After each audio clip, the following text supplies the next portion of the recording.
Cuarto, conferencia El futuro de la infraestructura de transporte y la logística hacia la mitad del siglo XXI, por Harry de Leyer del grupo holandés STC Nestra de Rotterdam. El señor de Leyer, de nacionalidad holandesa, es ingeniero de Breda University of Applied Science, es un experto en planificación y manejo de transporte multimodal, tiene amplia experiencia en la gestión, realización y organización de proyectos, asesora autoridades portuarias, fluviales, autoridades nacionales y regionales e institutos supranacionales, transportistas, operadores de transporte, operadores terminales, gestores de infraestructura en Europa, en Asia, especialmente en China, en África y en América del Sur, en Brasil y Colombia. En Colombia participó en el año 2013 en el diseño de un plan estratégico para la navegación fluvial y en el 2014 asesoró el establecimiento de un centro de excelencia en puertos, transporte y logística en la Universidad del Norte de Barranquilla. En Brasil participó en 2013 y 2014 en un proyecto de implementación de corredores de transporte multimodal y sincromodal y en 2010 a 2013 en un plan para la navegación fluvial. Sus campos de competencia son industria marítima, puertos y transporte marítimo, desarrollo de vías navegables, planificación de infraestructuras, transporte multimodal, planes estratégicos y comerciales en logística y transporte de empresas, planificación de transporte y economía, gestión de la calidad en empresas de transporte. Les damos la bienvenida. Bueno, muy buenos días. Muchísimas gracias por la gran presentación que hiciste de mi persona. Entonces me voy a saltar un poco de lo que tenía aquí. Entonces discúlpenme por no tener la capacidad de hablar con ustedes en español. Pero bueno, así como explicó Caterina hace un rato, yo he trabajado en varios países del mundo. Yo debo haber aprendido español, pero desafortunadamente no lo hice. Entonces me disculpan por favor nuevamente y voy a hacer mi charla en inglés. Ahora, quiero también agradecer al director por invitarme a hablar con ustedes la mañana de hoy y dar una presentación acerca del transporte y hacia dónde va el transporte en este siglo. Y también yo pienso que el vicepresidente ya comentó de que se necesita infraestructura, de lo contrario el país no se puede desarrollar. Hay buena infraestructura que es una necesidad básica para poder desarrollar los diferentes países, o sea que una vez que se termine de construir la infraestructura, se tenga una buena red de carreteras, autopistas básicas, ¿qué va a suceder después cuando ya se tiene todo esto establecido? ¿De qué manera las empresas van a usar estas redes de carreteras y autopistas? ¿Y qué tipo de problemas es posible que usted tenga y qué podemos hacer para solucionar este tipo de problemas? Entonces, lo que yo quisiera hacer con ustedes la mañana de hoy es darles a ustedes como una vista general de las diferentes tendencias que existen, tendencias que se reconocen en las diferentes sociedades, tendencias que tienen un efecto en el transporte y en la logística. Entonces, yo he estado revisando algunas presentaciones de personajes famosos, o digamos que más bien estudios famosos llevados a cabo desde 2005, 2010, 2014, en cómo los expertos en el tema logístico, cómo ven el mundo ellos y cómo ven el cambio en el mundo. Y yo de forma breve quisiera mencionarles a ustedes de forma conjunta para que revisemos este tipo de pronósticos para ver exactamente cuál es el resultado de estos trabajos, qué se puede esperar al respecto. Yo luego quiero enfocarme también en la infraestructura y el uso de la infraestructura, mejor dicho, y también quisiera darles a ustedes algún tipo de concepto y ejemplos acerca de los desarrollos que están siendo implementados actualmente y que van a ser implementados en las próximas décadas, los cuales yo pienso que tienen una gran relevancia para Colombia. Yo también lo haré entonces presentándoles a ustedes ciertos ejemplos que tienen que ver con algunos países, desde Asia, países como Brasil, como Colombia también, y también en la zona occidental de Europa, para indicar exactamente cómo ha cambiado el tiempo y qué tipo de cosas pueden hacer parte de su futuro también. Ahora, entonces de forma breve quisiera presentarles a ustedes el STC. Es un grupo, STC Nestra es una empresa, un instituto educativo totalmente especializado en transporte, logística, y tiene alrededor de 118,000 empleados, y todos estos empleados trabajan en transporte y logística y son expertos en ello. STC está basado en Rotterdam. Ustedes conocen Rotterdam, antes era el puerto más grande en Europa, ya no lo es. Ahora hay otros puertos de China que son más grandes que el de Rotterdam, pero sigue siendo el mayor puerto de Europa, y estamos muy orgullosos de este hecho.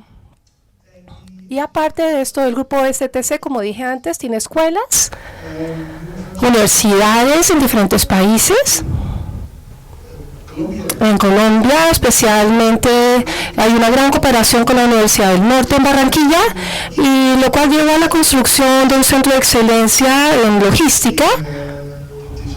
El diseño comenzó hace algunos años y ahora ya está siendo implementado, y ya hemos desarrollado algunos cursos y haciendo algunos cursos, y algunos proyectos también han sido ejecutados.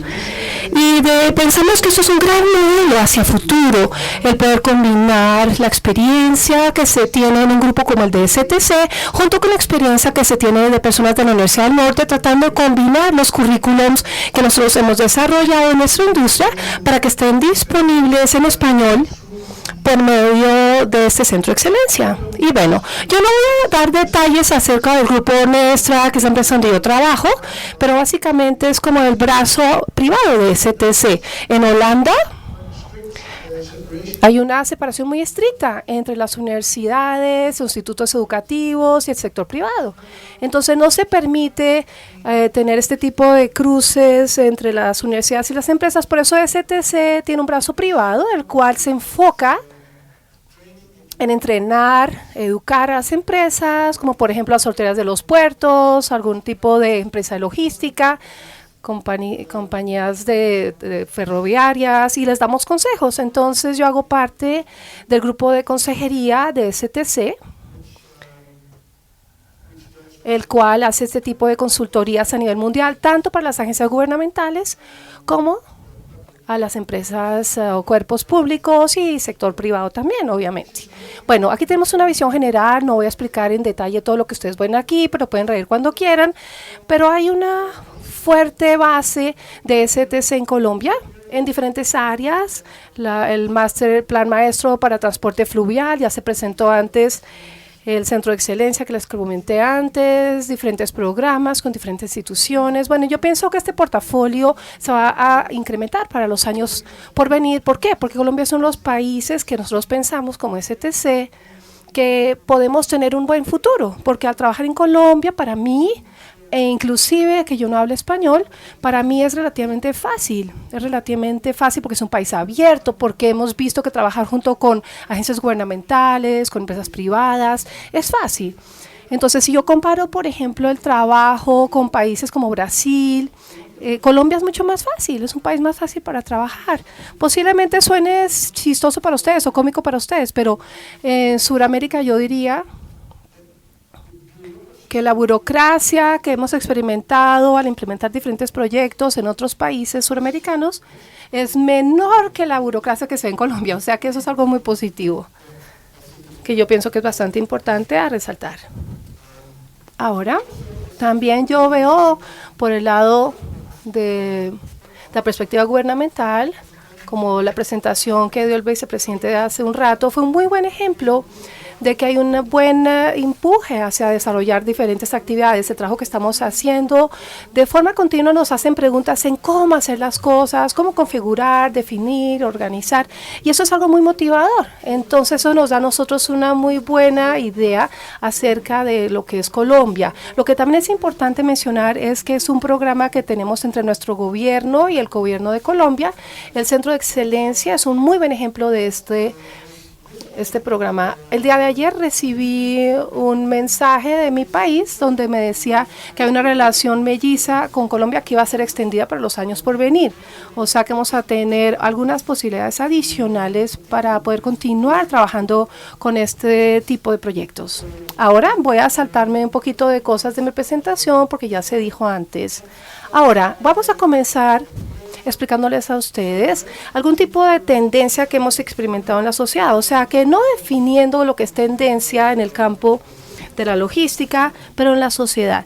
Entonces aquí donde yo pienso que tenemos que comenzar nuestra charla. Si nosotros no entendemos exactamente lo que está pasando en la sociedad, no podemos tampoco explicar de qué manera se presenta lo que tiene que ver con transporte y logística. La primera, pienso yo que es muy relevante para ustedes, que es el cambio de los poderes económicos. Primero hemos visto este cambio hacia los países asiáticos, nuevos países en desarrollo en Asia, hemos visto el desarrollo de países en Sudamérica y también hemos visto el decremento de la importancia, por ejemplo, de los países de Europa occidental, y tenemos entonces que adaptarnos a esa nueva situación y pensar en el futuro. La globalización, desde luego, es la palabra clave en ese caso. Otra de las principales tendencias de la sociedad es la preocupación con lo que está ocurriendo con el medio ambiente, por ejemplo, un tema como el cambio climático. Ya no es cuestión de que las personas, digamos, de la izquierda de la sociedad se preocupen. La preocupación por el medio ambiente ahora ocupa a toda la sociedad, y también en el sector del transporte hay gran preocupación de cómo ocuparnos con ese crecimiento, ese aumento del transporte. Queremos tener un comercio en aumento, pero a la vez queremos mitigar los efectos que esto tiene en el medio ambiente. Por eso esa es una preocupación verdadera que tenemos hacia el futuro. La urbanización, el envejecimiento de las poblaciones, eso va a influir en los patrones de producción y de consumo. Los productos cada vez se relacionan más con los servicios. Hay cambios de información. Ahora tenemos sistemas vulnerables, pero necesitamos sistemas fuertes y sólidos para monitorear la industria y los sectores. ¿Y cómo vamos a ocuparnos de ese tema? ¿Cómo vamos a ocuparnos de las cadenas de información que sean seguras? Es decir, que podamos intercambiar información sobre carga, sobre equipo de transporte, sin correr el riesgo de que nuestra cadena de logística se vea afectada. Y también el poder de consumo ha incrementado enormemente, y creo que esos son dos cambios que tenemos que comenzar a analizar cuando nos fijamos en el transporte y la logística. Remontémonos a 2005. Mr. Bowersox, un experto en logística, hizo una lista de megatendencias de la cadena de suministros que vio en 2005. Si las repasamos, creo que todas ellas se convirtieron en una realidad en pocos años. Ya dije que los productos están pasando a los servicios. Desde una economía de suministro se está tornando en una economía de demanda. Entonces los consumidores ahora tienen el poder, ya no son los productores. Los consumidores pueden comprar en cualquier parte del mundo lo que buscan, y ya no tienen que depender de un almacén y tener que acudir a ese almacén y ver que está disponible allí. Simplemente entran a internet y allí compran lo que quieren y se lo entregan en su casa rápidamente al día siguiente. Muy bien, las cadenas de suministro se están convirtiendo en cadenas comerciales. Quizás pueda continuar, esto no lo voy a repasar. Quiero pasar a al último renglón. En el pasado podríamos decir que nuestra economía estaba determinada por los precios. Siempre buscábamos el precio más bajo, el costo más bajo de transporte, pero eso ya no aplica. Ahora, desde luego, buscamos el precio, que es importante, pero además del precio estamos hablando de tiempos, plazos, factores de tiempo, factores de confiabilidad, pero también de calidad, de manera que el precio ahora ya se equilibra con los demás factores que tenemos que tratar. Llegamos a 2010, Fome Clark publicó un buen artículo sobre lo que él creía que ocurriría en la logística del transporte en la década siguiente. Algunos de ellos quisiera discutirlos brevemente con ustedes sin entrar en demasiados detalles.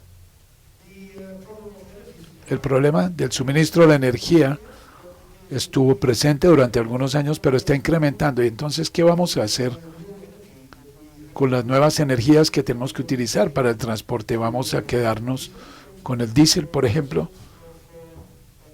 para los camiones o para las embarcaciones, o vamos a pasar a otros tipos de energía?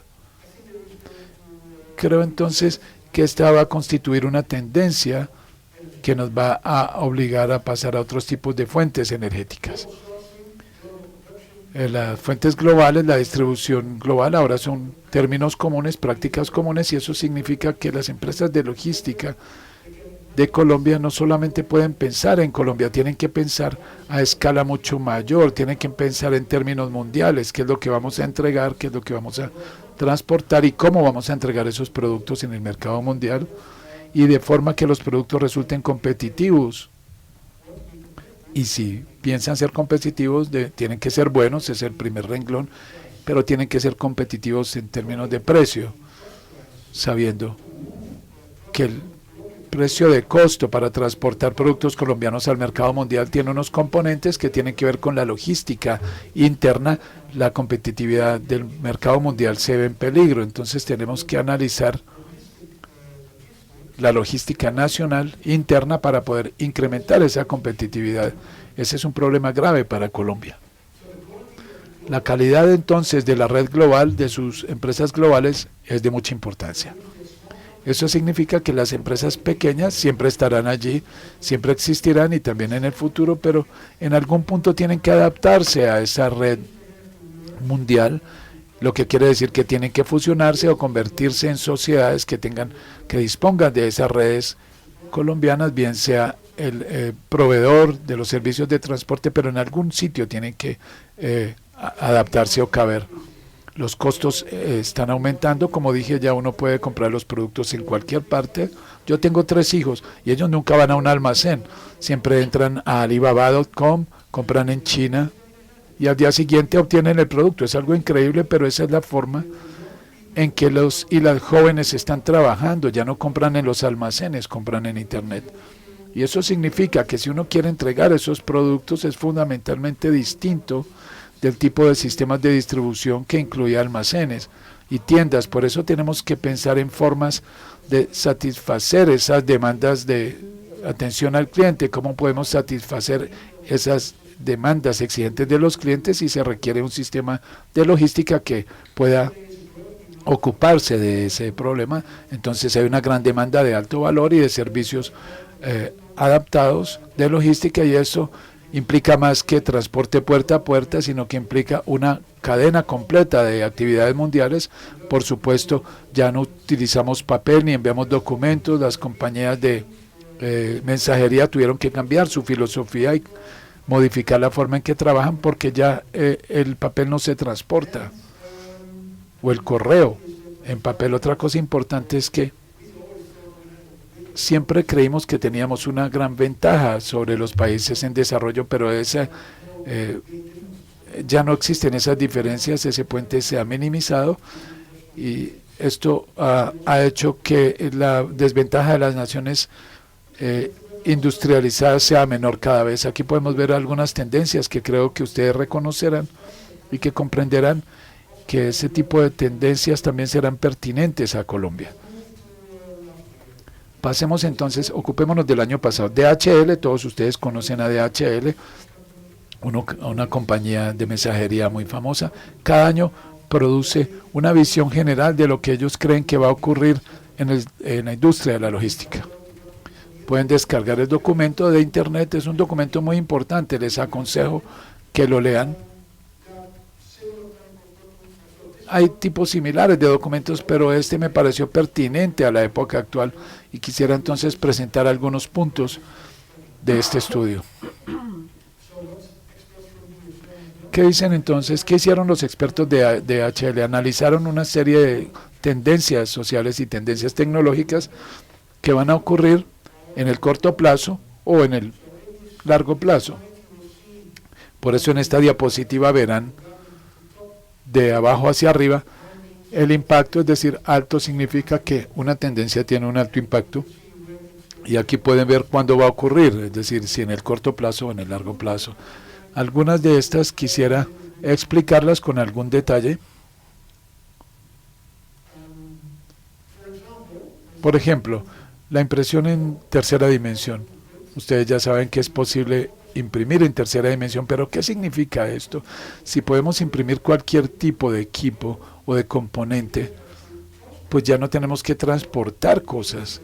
Eso significa que si ese desarrollo continúa y si esas impresiones de tercera dimensión pueden también imprimir grandes productos o bienes de consumo, pues ¿qué va a ocurrir con el transporte? Tal vez va a disminuir mucho.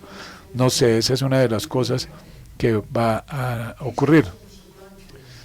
Quitarle la atención a la cadena de suministro. Tenemos empresas de transporte, empresas de mensajería, y se benefician porque las personas están estresadas, la gente quiere que las cosas se muevan y los bienes tienen que estar allí dentro de una hora o dentro de un día, y eso significa que hay un estrés que está afectando a la cadena de suministro, y eso constituye una ventaja para las cadenas de suministro porque van a cobrar precios muy elevados si existe una demanda muy elevada. Existe el concepto que llamamos transporte sincromodal, más adelante explicaré cómo funciona.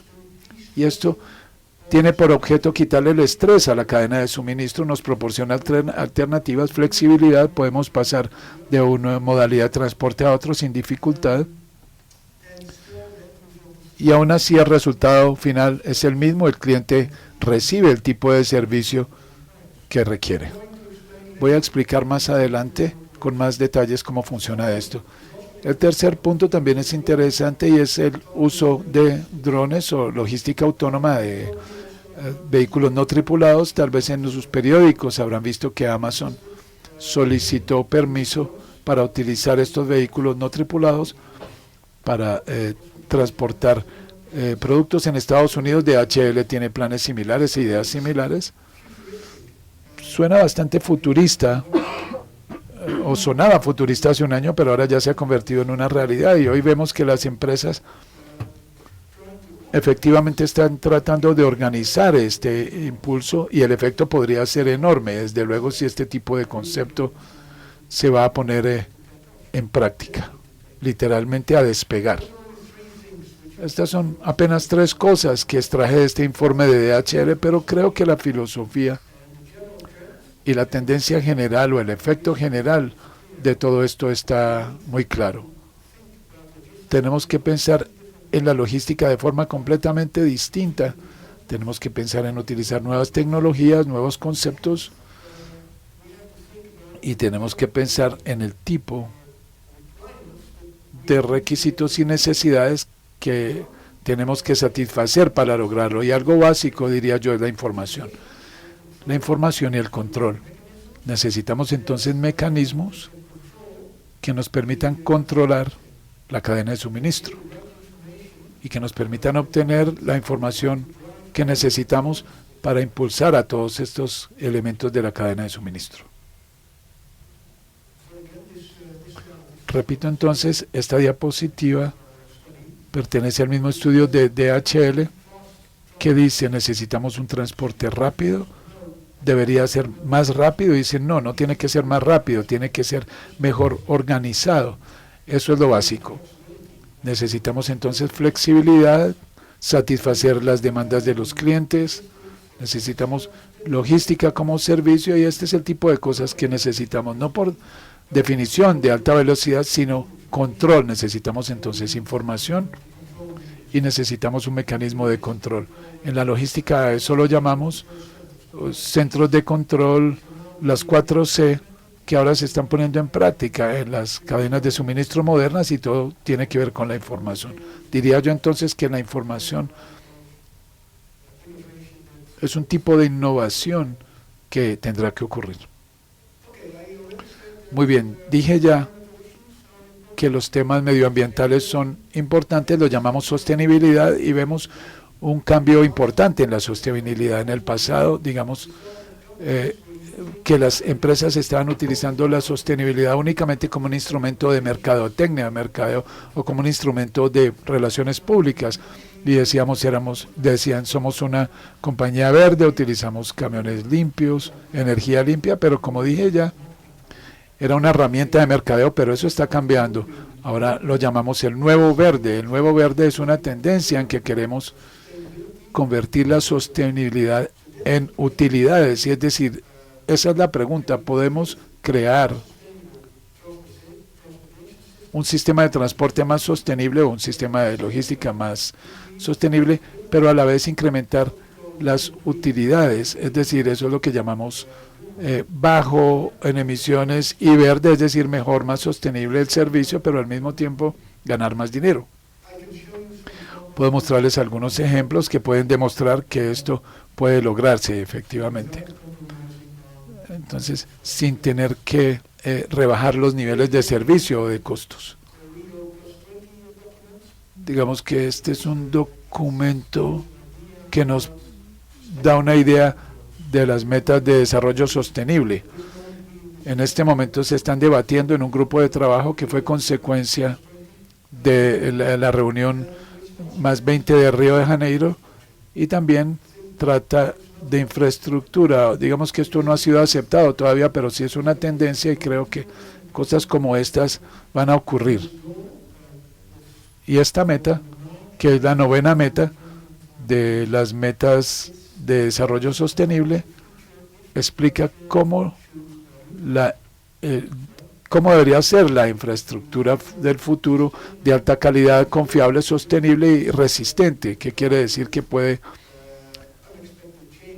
ocuparse de cambios inesperados como desastres naturales, cosas que parecen estar ocurriendo cada vez más todos los días. Entonces, desarrollar una infraestructura que sea resistente a esos cambios tiene que ser regional, tiene que ser transportable y apoyar o sostener o sustentar el desarrollo económico. Como dije, la infraestructura es una necesidad para el desarrollo económico. La infraestructura, si uno no dispone de buena infraestructura, puede olvidarse del desarrollo económico. La infraestructura se traduce en buen transporte.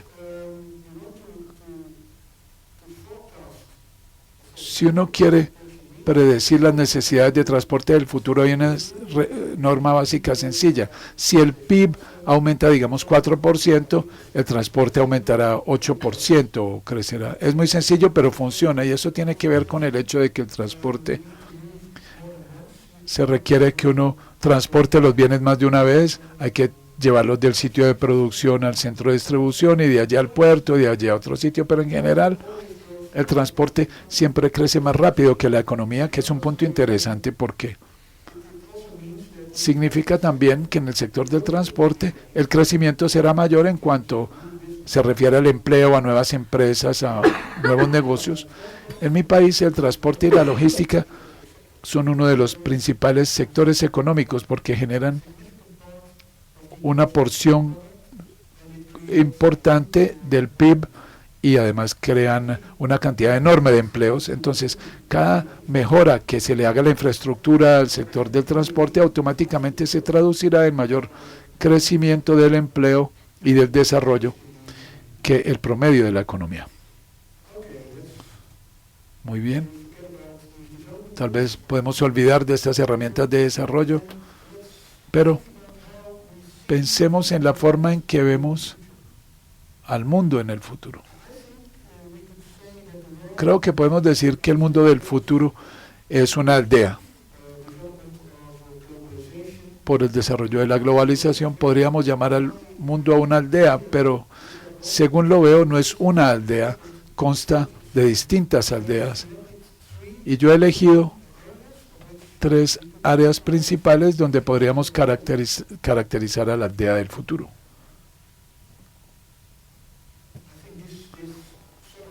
Creo que esto resume un poquito las tendencias principales que podemos pronosticar hacia lo que tiene que ver con el negocio de transporte y logística. O sea que digamos, la Village Verde o el pueblo verde y el pueblo de tecnología de información. Ahora revisemos este pueblo global o aldea global. Bueno, primero que tenemos que darnos cuenta que el crecimiento del transporte es algo que continúa en el tiempo. Yo tuve una discusión hace poco tuve una gran reunión en Holanda con el Fondo de Vida Salvaje acerca del transporte.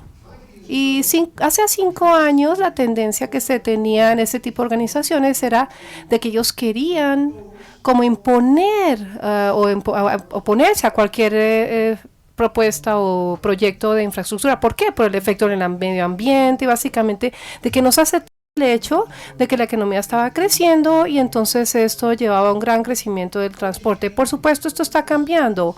En este tipo de reunión que tuvimos con todos estos miembros de estas organizaciones, el hecho se aceptó, de que se acepta entonces un mundo con una tendencia en crecimiento y de forma concluyente se acepta el crecimiento en transporte, obviamente. Podemos hacerlo, pero tenemos que buscar los mecanismos apropiados.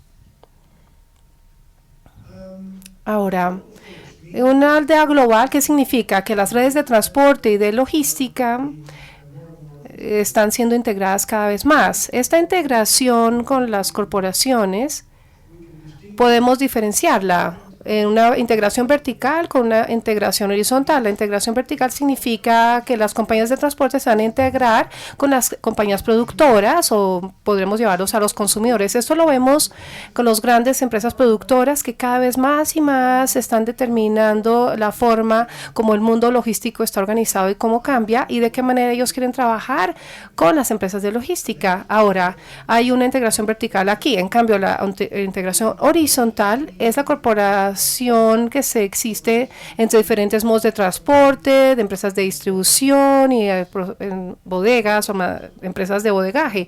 Este tipo de redes, cadenas de suministro y esta cooperación es bastante importante entre ellos. Ahora, la cadena de suministro tiene que ser algo resiliente. ¿Qué significa ser resiliente? Resiliente tiene que ver con que tienen que tener la capacidad de reaccionar hacia hechos que no tengan planificados. Por ejemplo, si por ejemplo la situación política de Rusia cambia, entonces de pronto o de un momento para otro toda la situación de logística va a cambiar. Entonces no podemos confiar en el transporte de los bienes de la manera como se ha hecho. Ahora, si hay un desastre natural, entonces tenemos que buscar una alternativa, tenemos que buscar una alternativa flexible de enrutar nuestros bienes ya que se está alterando la cadena de suministro al tener un desastre natural. Tenemos que tener los mecanismos de control para poder hacer esto. Ahora, las estrategias de la cadena de suministros de las empresas son diferentes a las que se tenían anteriormente. Y necesitamos pensar entonces en de qué forma o de qué manera las empresas grandes se organizan o organizan estos temas, cómo quieren ellos utilizar los modos de transporte, combinar los modos de transporte que van a utilizar y especialmente de qué manera pueden ellos desarrollar mecanismos para combinar o unificar los flujos de carga. Por ejemplo, si se pueden unificar esos flujos de carga, pueden incrementar entonces su factor de carga y disminuir sus millas en vacío y pueden también incrementar la eficiencia en el transporte. Ahora, aquí se tiene entonces los elementos claves que se podría mencionar en la aldea global, o sea, el mecanismo para agrupar los flujos de carga. Si se quieren agrupar los flujos de carga, se necesitan tener centros de logística, se necesitan tener los puertos, todas las diferentes carreteras están presentes llevando esta carga a los puertos y se tiene que tener la industria ubicada cerca a los puertos o a los terminales de logística, lo que sea. Si se tiene este tipo de concentración de flujo, entonces agrupar la carga se vuelve algo como una tarea fácil. Entonces, nuevamente volviendo a Europa Occidental, si hay un grupo de empresas o el gobierno local quiere crear una zona de logística, entonces va a ser muy difícil hacerlo en una zona de propiedad donde no hay acceso de carreteras, ni de trenes, ni de agua. O sea, que esta zona que solamente tenga conexiones de autopistas en este tipo de situación va a ser muy difícil el poder recibir la aprobación y poder avanzar con todos los procedimientos de planificación para que aprueben este tipo de zona logística. O sea, que eso es como una especie de necesidad del poder tener una conexión multimodal. Bueno, ahora saltémonos esta y vayamos a la siguiente, que es la aldea verde. Ya mencioné la aldea verde o el término limpio y verde. Limpio y verde yo diría que es como la ambición que se tiene para tener transporte más sostenible y a la vez ser competitivo y ser eficiente y generar más ingreso de parte de este nuevo concepto. Ahora, esto en realidad es como una tendencia bastante grande y pensemos que la sostenibilidad y la ganancia que se puede obtener puede ir en paralelo. Puede ir en paralelo, ¿por qué? Porque usted puede disminuir la carga vacía, vehículos de carga vacía. No sé si ustedes han pensado en cómo o cuál es el porcentaje de camiones que viajan vacíos. En nuestra economía es como el 50%. 50% de los camiones viajan vacíos, lo cual es algo increíble si usted lo piensa bien. No debería ser así. Lo mismo pasa para las embarcaciones con containers. El transporte con contenedores tiene que equilibrar la carga. O sea que si usted tiene un flujo de transporte de contenedores vacíos, o sea que una embarcación puede ser llenada con la mitad de contenedores vacíos, o sea que el 50% de los contenedores van vacíos. Eso pasa, eso es una gran ineficiencia que se presenta, que tenemos en la cadena de suministro. O sea que tenemos que buscar el mecanismo para disminuir este tipo de carga vacía que se está presentando con viajes vacíos e incrementar el factor de carga. Y revisamos la logística reversa. En reversa, si ahí hubo un producto antes que se acabó, usted, digamos, si compra un carro, digamos, si usted compra una lavadora, si compra otro producto, si compra un computador, tiene que llevarlo de vuelta y entregarlo a la empresa que lo produce. Ahora va a ser la responsable de desechar este producto una vez ya no se está utilizando, y esto se debe ver desde el punto de vista sostenible. Esto se llama la logística reversa, que se llama de cradle a cradle. Bueno, nuevamente esto es algo que las empresas tienen que tener en cuenta, y cada vez más las empresas están incluyendo este tipo de elemento verde en su cadena de suministros y en su estrategia. La huella de carbono, como dije anteriormente, las cargas vacías. Ahora, la huella de carbono no es un instrumento de mercadeo. Las empresas están trabajando junto con este concepto. ¿Qué significa? Que tenemos que tener un instrumento para poder medir esta huella de carbono de una manera objetiva, que podemos comparar las diferentes empresas, las de consumo. Por ejemplo, si un consumidor quiere escoger una empresa que tenga una huella de carbono de 0, entonces necesita tener un instrumento objetivo para juzgarla, no solamente en cuanto a la herramienta de mercadeo que se tenga, sino de verdad un instrumento objetivo que mida la huella de carbono. Ahora, verde no es algo que está en el aire, eso es algo que ya hace parte de la cadena de suministros. Y la final es la que tiene que ver con la aldea de tecnología de la información. La aldea de la tecnología de la información ha hecho posible que nosotros compremos nuestros productos, ser exportados a todas partes del mundo, entregados a su casa, tal vez como sea un software disponible, software de planificación utilizado por las diferentes empresas. Tenemos diferentes soluciones de telemétrica, tenemos radiofrecuencia, chips, FID, que podemos hacer un seguimiento de la carga, podemos hacer un seguimiento de nuestros contenedores con nuestros chips. Y este soporte de tecnología de información apoya a la cadena de suministros a nivel global. Pero necesitamos tener un centro de control cruzado, o sea, centros que manejen esta información de tal forma que no sea vulnerable a los externos, a factores externos. Necesitamos tener una arquitectura de información abierta y a la vez tiene que estar cerrada, porque tiene que tener acceso únicamente a las empresas que tengan el derecho a ver esta información. O sea, podemos decir que esto es muy crucial, es un elemento muy crucial que tiene que ver con la autorización al acceso. ¿Quién es el que tiene autorización a los datos y quién es el que es el dueño de los datos y el que los maneja? Ahora, creo que se hizo una visión general de algunas tendencias y los impactos pueden ser muchísimos. Eso no significa entonces que todo va a ser irrelevante a su negocio del día a día, pero esto va a estructurar la cadena de suministros hacia futuro. Ahora vayamos entonces a unos temas un poquito más prácticos en cuanto a la implicación de dichas tendencias hacia el efecto de la infraestructura de transporte futura. ¿Qué podemos ver en infraestructura hacia futuro? ¿Qué conceptos están emergiendo? ¿Y dónde podemos encontrar buenas prácticas en este sentido? Ahora empecemos con los puertos. Los puertos son unos factores críticos para la que tiene que ver con la importación y exportación de carga. Pensemos en los puertos, no solamente puertos marinos, sino puertos fluviales, puertos secos. Este concepto es el mismo, el puerto de seco, el puerto de fluvial, el puerto marino, todos tienen que ser desarrollados con los mismos principios, el principio de una planificación integrada. Sin embargo, empezando con el puerto marítimo, podemos ver entonces que los puertos normalmente se planifican desde perspectiva marítima. Entonces, un puerto tiene que tener cierta profundidad de agua, tiene que tener cierta zona seca para ubicar la carga, las empresas de estibadores, etcétera. O sea que este acceso marítimo es la clave para la importación de productos, y las conexiones se consideran en la segunda parte, sí se tienen en cuenta de alguna manera. Algunos puertos ni siquiera les importa. Bueno, dicen, no es nuestro negocio, nosotros entregamos los bienes a los puertos marítimos y ustedes ven de qué manera los transportan a otro sitio. Usted soluciona este problema, pero eso ya no se acepta.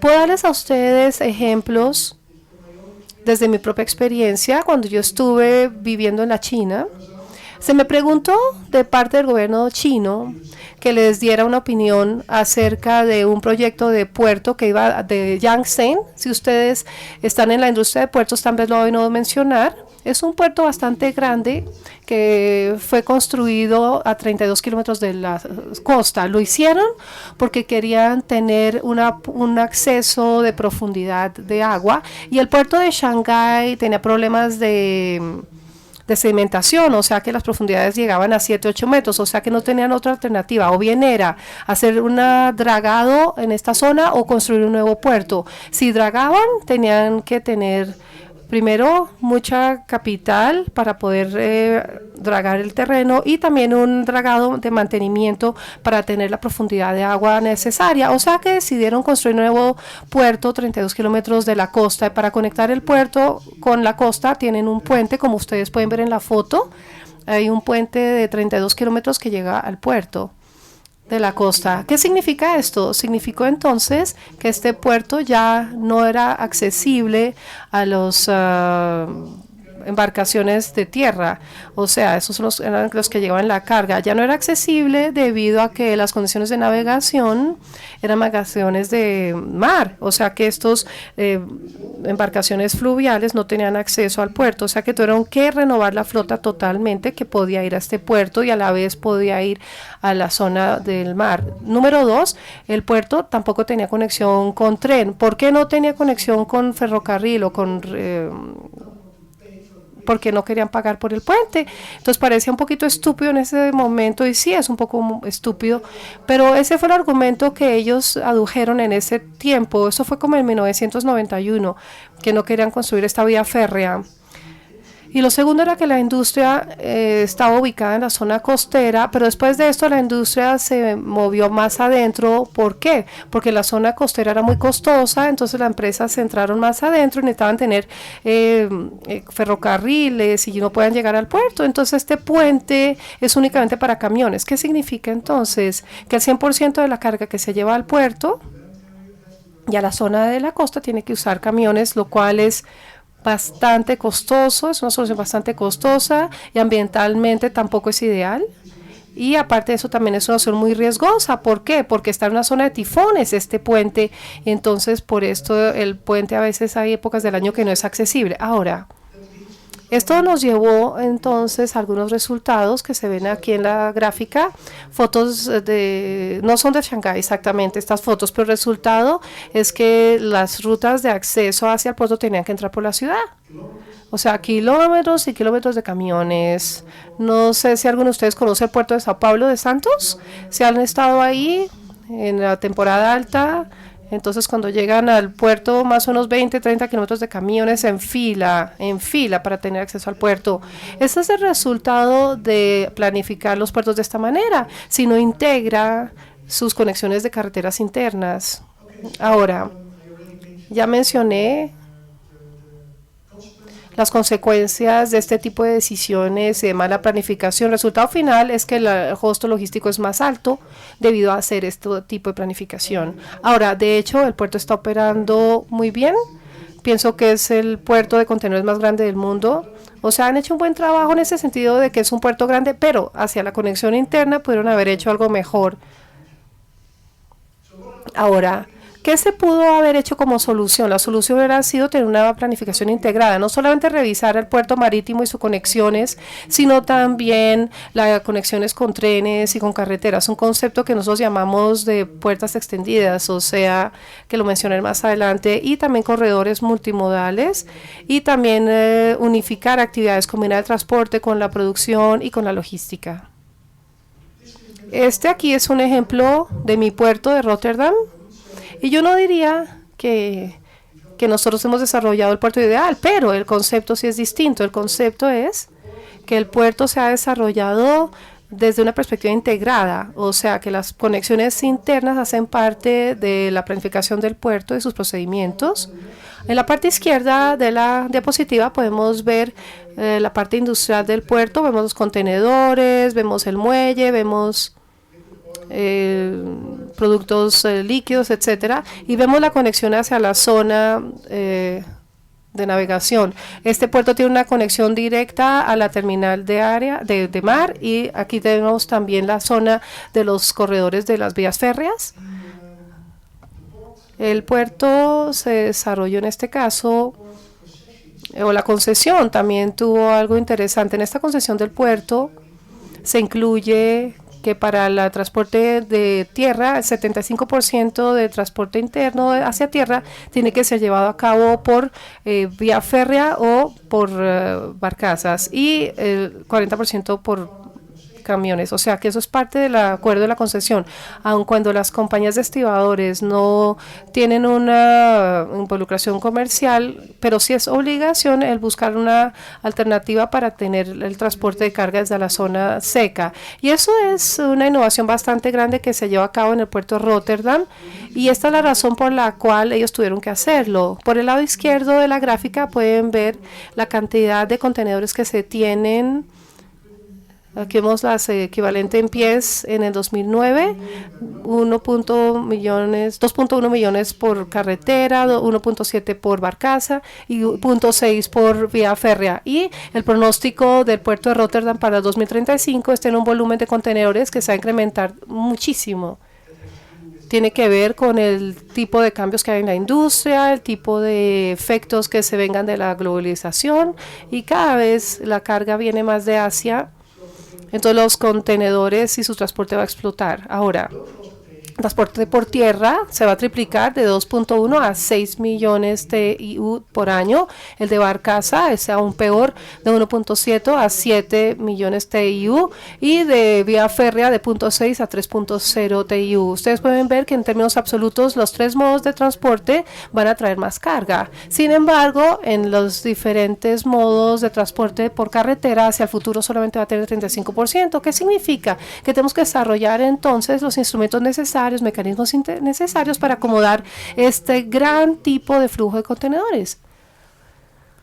Ahora, esto se hace al revisar las redes en la zona hacia costa adentro, los diferentes modos de transporte, de vía férrea, vía fluvial, vía por carreteras, y buscar un sitio donde consolidar la carga y finalmente llevar al punto de distribución. Ahora podemos llamar esto como una especie de puerta extendida.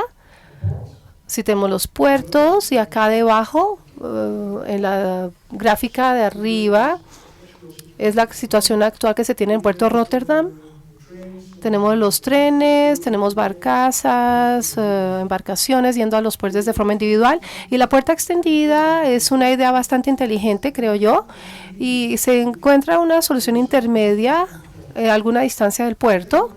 Aquí se va a tener entonces, o se puede generar un flujo concentrado de carga entre el puerto y esta puerta extendida. Se puede hacer por vía férrea, por barcaza, o se puede hacer por camiones grandes. No importa la forma que se haga, dependiendo de la infraestructura que se tenga disponible. Y desde esta puerta extendida ustedes pueden ver una segunda capa que tiene que ver con las conexiones hacia la zona costa adentro, o la terminal costa adentro.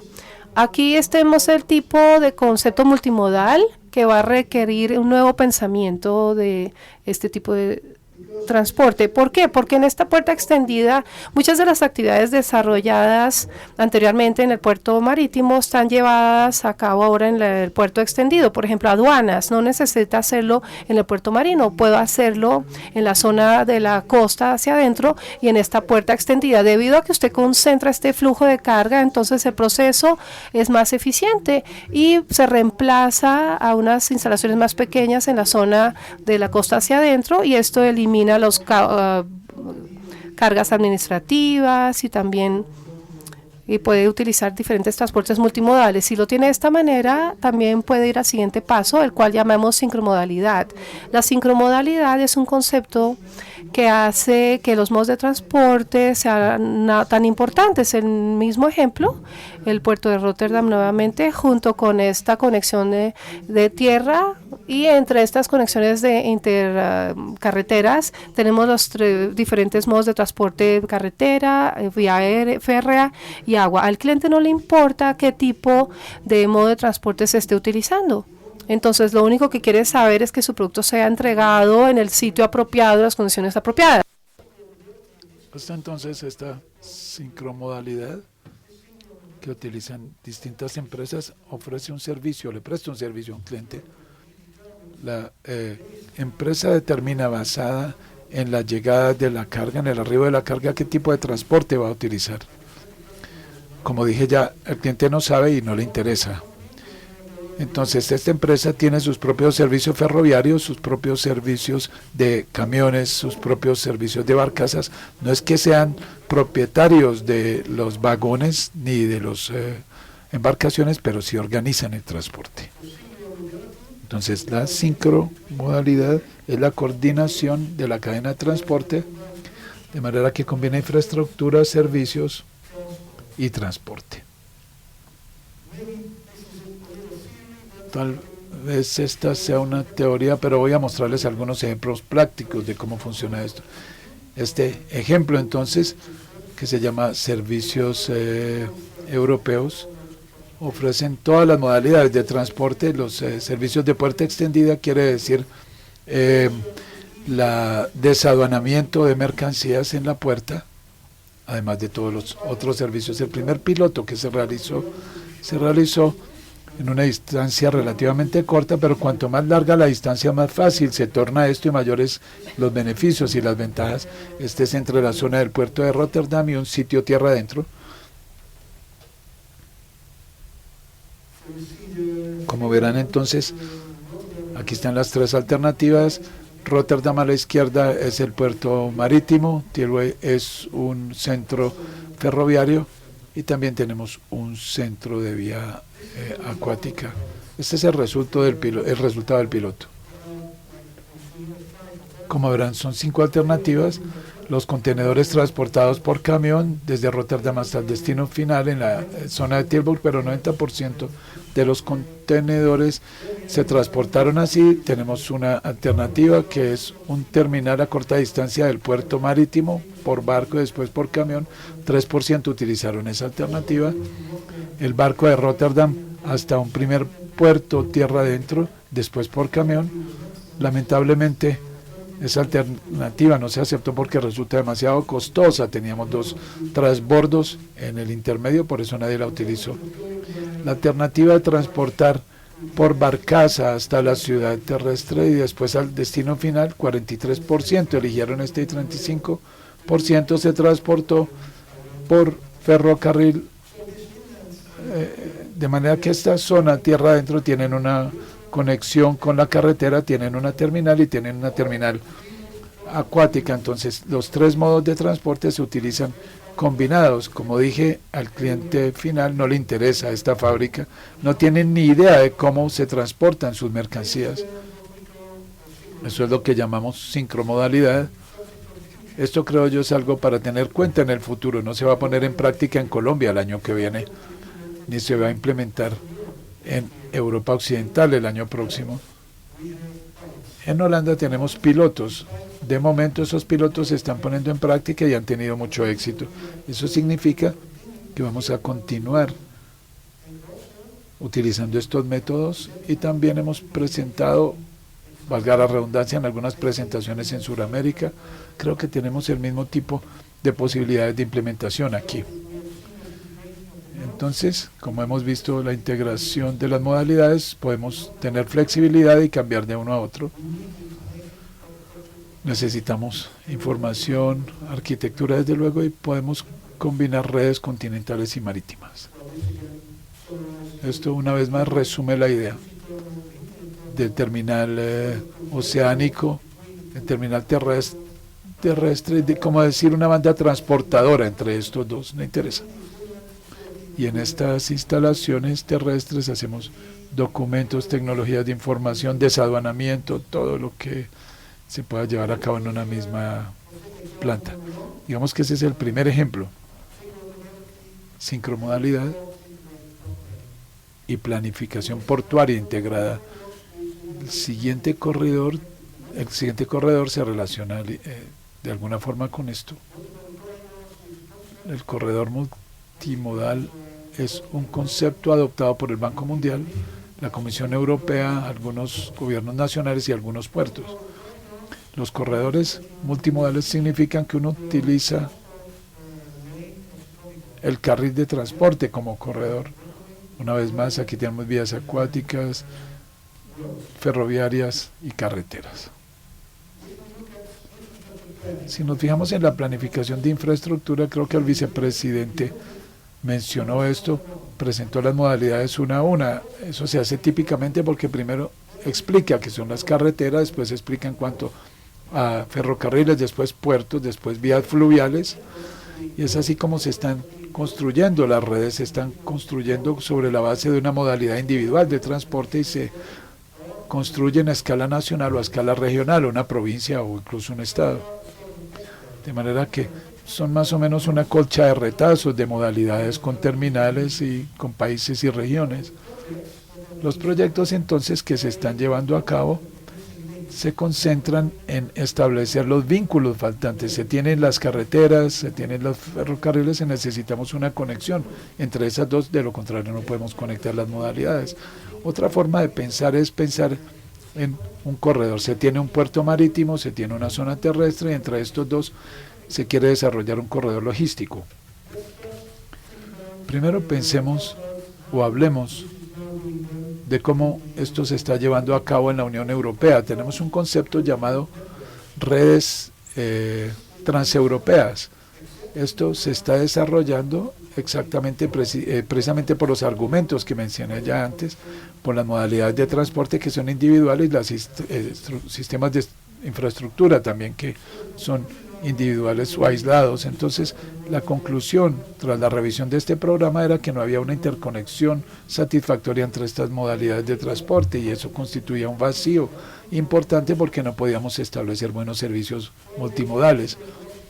Cambiaron entonces su filosofía, revisaron las políticas de este instrumento que dice que el grado de financiamiento de la infraestructura con el programa antiguo, un gobierno o una empresa acudía a la Unión Europea, pedía un subsidio, 35%, 40% para un proyecto de infraestructura.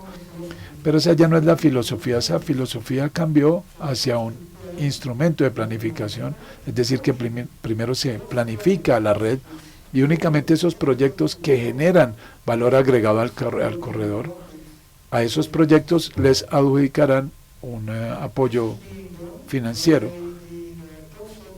Esto se está haciendo mediante el concepto de corredores multimodales. Al final del corredor queremos conectar todas las aldeas con la red, pero eso no es algo realista y eso no puede hacerse a corto plazo. De manera que hay que encontrar una visión o la ambición que sea realista, y la ambición es que primero se inicia con corredores.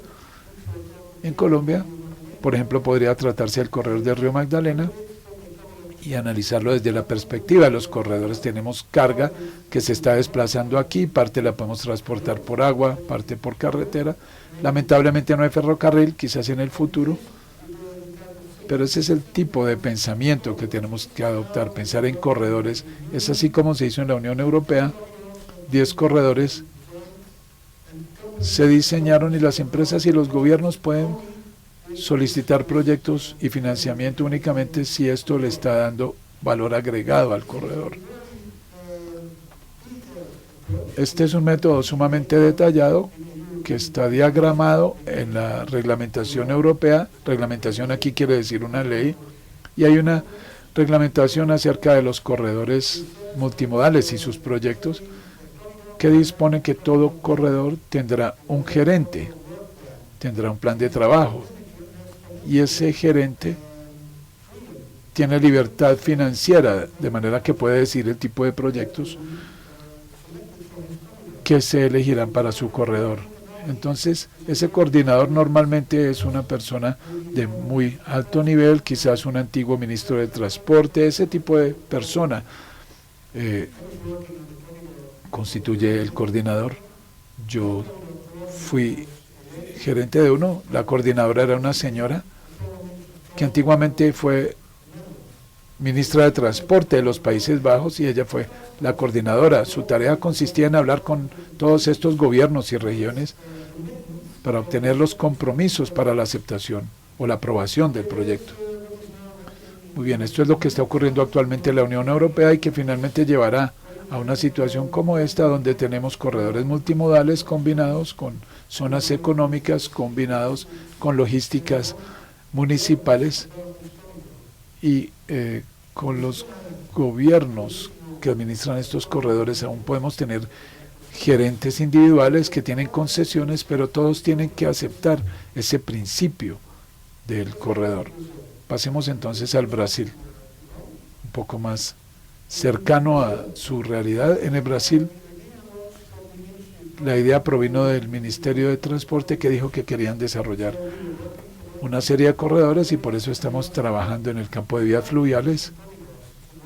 Y les preguntamos su opinión y dijeron, bueno, el concepto completo ya está diseñado, ¿por qué no nos adaptamos al concepto del diseño y vemos si podemos poner esto en práctica en el Brasil? Iniciamos entonces dos. Uno es en el estado de Mato Grosso, que es la zona agrícola más grande del Brasil, con un volumen enorme de productos agrícolas que tienen que exportarse, y por el momento la mayoría va al puerto de Santos, y la consecuencia son todos estos camiones haciendo fila frente al puerto.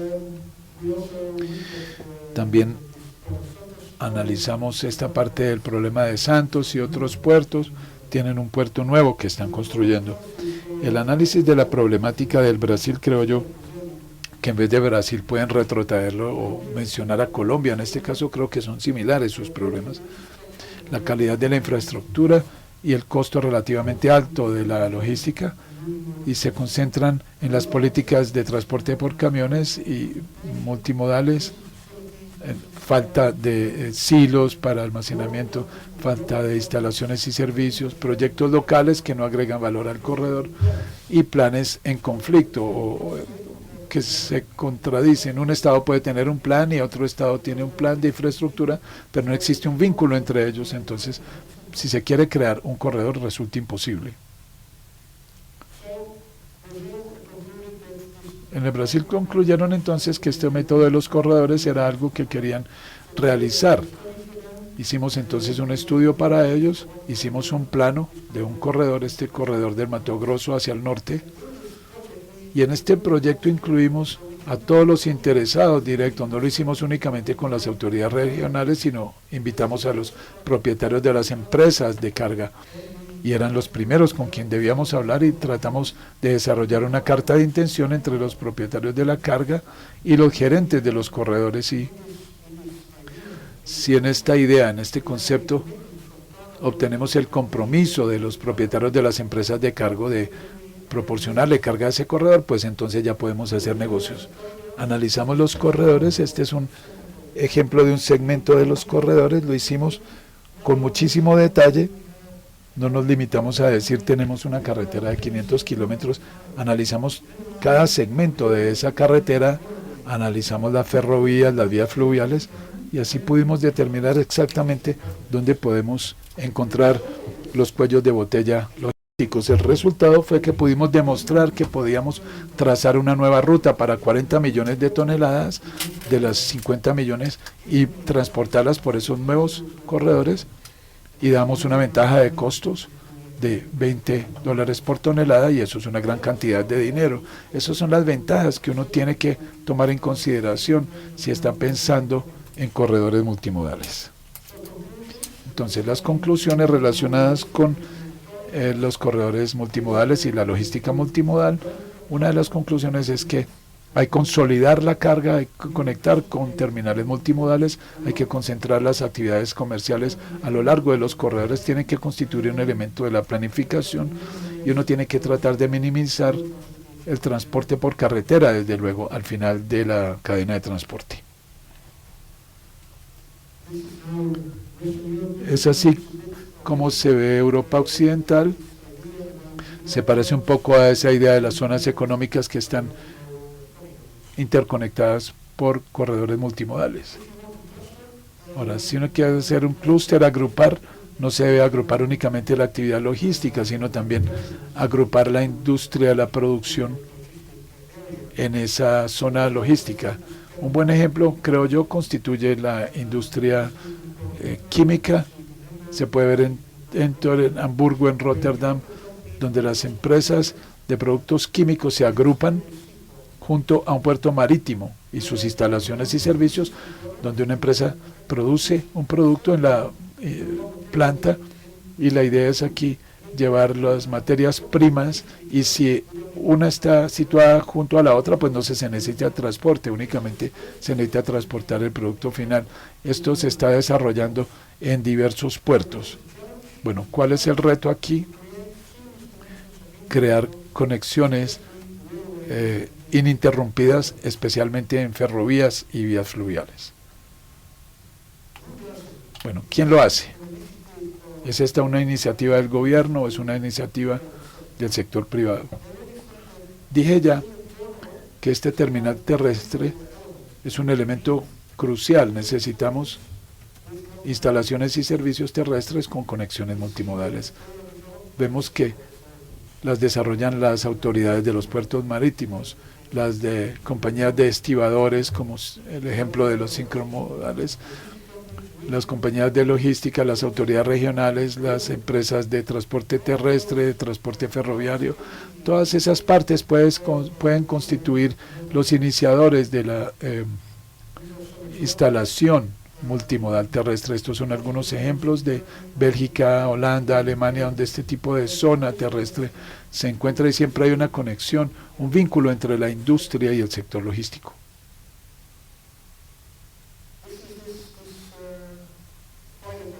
Este es el piloto del que les hablé acerca de la sincromodalidad en la ciudad de Tilburg, donde existe una empresa de transporte terrestre, camiones. Ellos tienen su propio servicio de ferrovías, su propio servicio de barcazas. No son los dueños, pero sí lo disponen y lo organizan, y originalmente son una empresa de transporte terrestre por camión. No sé cómo será en Colombia. La empresa de transporte por camión va a establecer su propio sistema de transporte fluvial. En nuestro país es una práctica cotidiana. Bueno, llego a la parte final, de lo contrario voy a excederme en mi tiempo y voy a gastar mucho tiempo de ustedes. El vicepresidente también mencionó esto, el caso de el transporte fluvial. Esta es una frase extraída de un documento del Banco Interamericano de Desarrollo, pero si van al Banco Mundial encuentran lo mismo, y concluye que el transporte fluvial es el modo de transporte más eficiente, el más limpio ambientalmente, el más seguro, y también ofrece una alternativa costo efectiva para los transportadores de carga.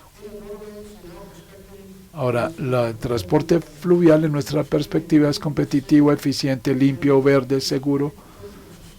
Esta prueba de futuro y es sostenible. La pregunta aquí es: ¿por qué tantos gobiernos han hecho caso omiso de las vías fluviales durante tantos años? ¿Por qué razón no se han desarrollado las vías de transporte fluvial? Estas cifras, creo yo, responden mucho a esa pregunta. El río Yangtze en China, 1.300 millones, el Mississippi 630 toneladas, el Rin únicamente 330, y el total son como 540 millones. Y abajo vemos los países que tienen muchas vías fluviales, la India, el Brasil, Paraná en Paraguay, el Volga, el Danubio, el Mekong, el Nilo y el río Magdalena. Los volúmenes son diminutos. Pero, ¿por qué? ¿Por qué ocurre esto? ¿Por qué todas estas regiones no pueden desarrollar vías fluviales y por qué no sería posible en esta parte del mundo? Creo que en las próximas décadas vamos a ver una reactivación del transporte fluvial. En los países que mencioné hay grandes desarrollos que están teniendo lugar. El Brasil tiene o ha lanzado su plan para el mejoramiento de las vías fluviales, un plan importante con grandes inversiones no solamente en materia de infraestructura, sino también en las flotas y en los sistemas de tecnologías de información para transporte fluvial.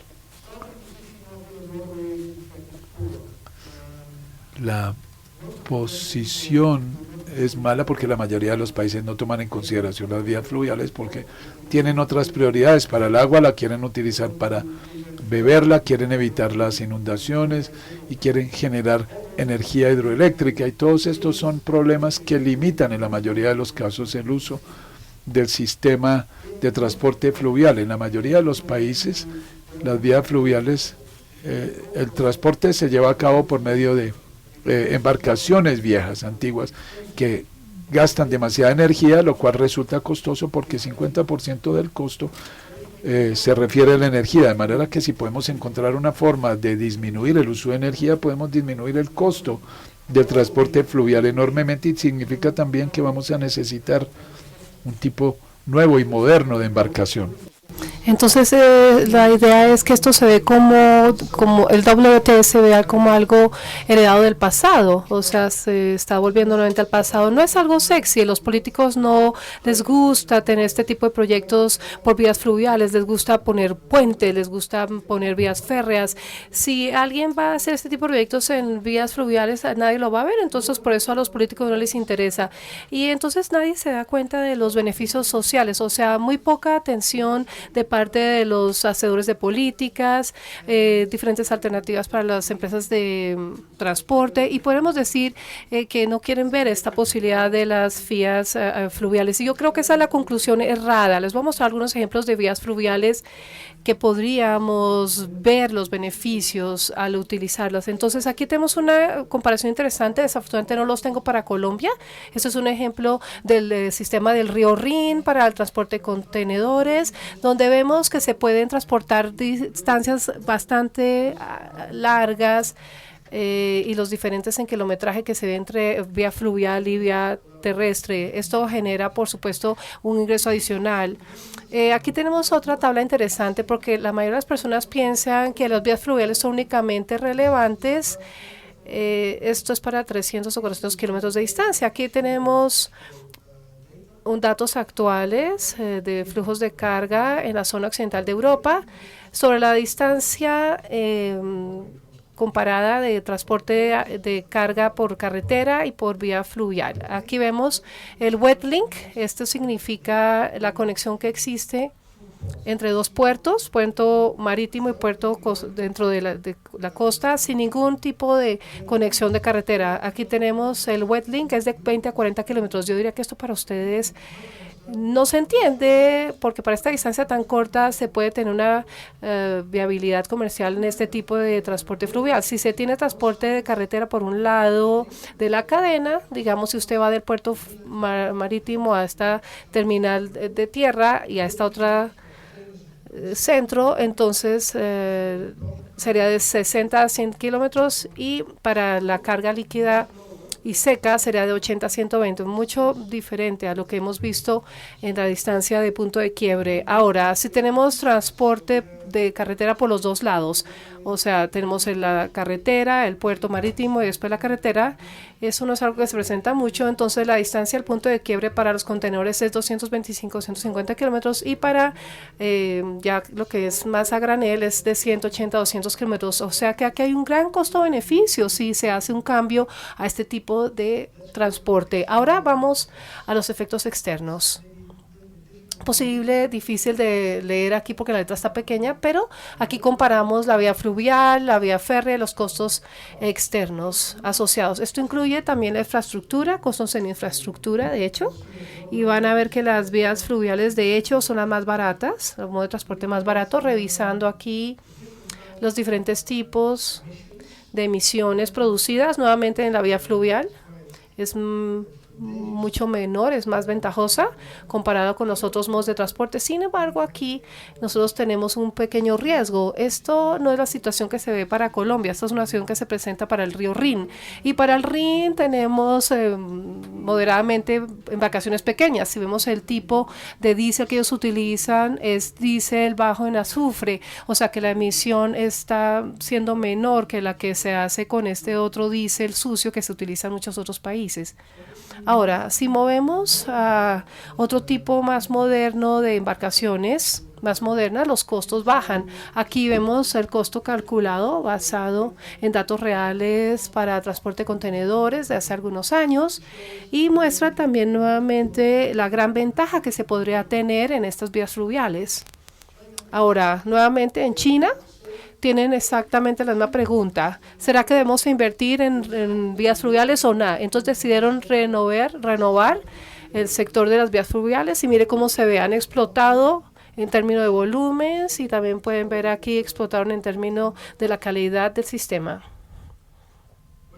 Aquí en Europa Occidental nuevamente mucha carga está siendo transportada por vía fluvial, no solamente en botes. Aquí vemos los diferentes contenedores, lo que se transporta como químicos, flores, etcétera. Todo los tipos de commodities están siendo transportados por vía fluvial.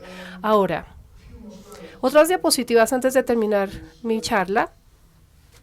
¿De qué manera podemos abarcar el tema de sostenibilidad? La sostenibilidad es un tema que siempre se presenta, porque si queremos desarrollar una especie de modo de vía fluvial, tenemos que dragar el río, de lo contrario, las embarcaciones no van a poder utilizar este río. Ahora, esto es una idea que se está como que acabando. ¿Por qué? Porque dragar estos ríos tiene muchos efectos secundarios en términos del flujo de agua. Entonces, podría decir usted que el abordaje que se tiene que llevar de poder profundizar estos ríos va a terminar en algún punto hacia los años por venir. Dentro de las organizaciones de dragados, esta organización de infraestructura, ARCH, este tipo de sistemas está cambiado de concepto a lo que llamamos trabajar con la naturaleza y dejarle espacio a los ríos. Este concepto tiene que ver con que aceptamos estos ríos como son y se tiene... Es una intervención de ingeniería menor. Si es necesario, sí se hace, pero si no es necesario, no se hace. Entonces hemos visto soluciones en optimizar la logística, de manera que vemos donde hay alternativas, donde hay diferentes embarcaciones de diferente calado para corriente arriba y otro tipo de embarcaciones de diferente calado para corriente abajo y hacer otro tipo de puerta de entrada. Yo diría que esta es una muy buena alternativa para el río Magdalena, para ser honesto. Ahora, para la parte de corriente abajo, ustedes vieron esta diapositiva antes, en corriente abajo se pueden utilizar embarcaciones grandes y para corriente arriba se usan embarcaciones pequeñas y la penetración de estas zonas fluviales es mucho más alta de los casos que se presentan cuando se tienen embarcaciones grandes para entrar todo el recorrido, donde no hay que dragar toda la zona del río. Ahora, yo pienso que esto es algo que hay que tener en cuenta hacia futuro, a ver si podríamos de golpe buscar un concepto logístico que cumpla con ese tipo de requerimientos. Y para ser honesto con ustedes, vamos a entregar una propuesta al Banco Mundial la próxima semana relacionada con esta idea y ver si podemos financiar un proyecto piloto en este sentido. Ahora, ¿listo? Algo adicional sobre la energía alternativa, yo diría que el diésel no es el mejor tipo de combustible para utilizar en las embarcaciones. Estamos pensando en el LNG, es una energía disponible y va a disminuir, por supuesto, las emisiones de forma enorme. Más abajo ustedes pueden ver las cifras del contenido de azufre, bajan en 90%, el SOx baja en 90%, el CO2 baja en 20%, no tanto en realidad, pero si utilizamos esta energía LNG podemos bajar muchísimo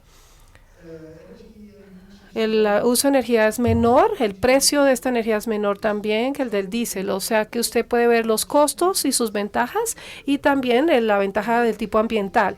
Y esta es la tendencia que se puede ver hacia futuro, de que va a haber un gran cambio del combustible diésel a las embarcaciones utilizando energía LNG, dando unos beneficios adicionales al ambiente. Bueno, aquí vemos las diferentes embarcaciones a mano y derecha. Vemos una pequeña embarcación que solo tiene 2 metros de calado. Y con estos 2 metros de calado usted puede llevar 350 toneladas de carga. Podemos combinar estas 2 embarcaciones para tener 750 toneladas de carga. Y si tenemos 4 serían casi 4.000. Pero bueno, tenemos una gran cantidad de carga disponible con un calado bajo. Aquí en el río Magdalena se tienen muchos convoys. Bueno, en el lado izquierdo, un shallow draft. Que puede utilizar energía, o sea que todas estas alternativas están siendo disponibles ya en el mercado. Ahora, mire cómo vemos el futuro para la navegación, tipos modernos de transporte, con diferentes tipos de instalaciones y limpias. Y bueno, para el transporte por camión también va a innovar. Hay camiones de 0 emisiones, están produciendo 0 emisiones. Estamos viendo este tipo de conducción autónoma con planificación de rutas a mano derecha abajo. Vemos camiones en un convoy sin conductor. Eso es algo que ya se está haciendo. Eso es un proyecto piloto que se está desarrollando. Necesitamos, por supuesto, tener un sistema de autopistas muy bueno para poder hacer este tipo de camiones sin piloto. Pero bueno, finalmente se comienza con el puerto, terminamos con el puerto. ¿Será que podemos diseñar un puerto sin impacto, sin ningún tipo de impacto sobre el ambiente? Bueno, yo diría que eso es algo que creo que va a ser un tema de estudio para los años por venir, y de ver de qué manera podemos utilizar embarcaciones limpias y tener incentivos para tener estas embarcaciones limpias, de golpe restringir el uso de las embarcaciones que tengan demasiadas emisiones, como se ha hecho en Rotterdam, que no puedan entrar al puerto las que tienen emisiones muy altas de polución. Bueno, esta fue una charla bastante larga la que les acabo de dar a ustedes. Aquí está mi información de contacto. Quise darles a ustedes una visión general de las tendencias en la sociedad, en la logística que se está usando actualmente y la forma en que la innovación, los conceptos que pueden darles a ustedes ideas, soluciones hacia futuro, no para mañana, yo sé, pero de aquí a 10 años, a 20 años. Estas son las cosas que hay que tener en cuenta, que yo creo que van a ser desarrolladas, y creo que ustedes necesitan tener la gente necesaria, educada, que tengan buenas universidades, y si las personas están educadas en este tipo de ideas, mirando hacia el futuro, mirando diferente tipo de planificación, las cosas van a producirse. Bueno, les agradezco nuevamente. Y disculpe por tomarme tanto de su tiempo.